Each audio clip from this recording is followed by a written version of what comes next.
Michael with Michael Beach Coaching and Consulting. I want to talk to you today about 3 wonderful little pointers about making decisions. One of the first things you got to be careful about is framing the decision too narrowly, thinking that it's a this or that kind of a decision. Because a lot of times you've got 5 or 10 options, you don't just have 2. And sometimes people will try to trick you into that, so don't be pulled into that trap.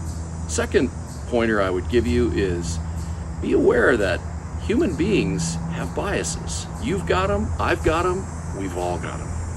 And a lot of times we try to go out and confirm our bias by finding information that says we're right.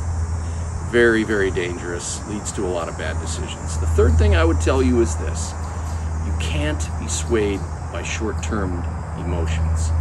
When you're making a decision, emotions are important, but they're not everything.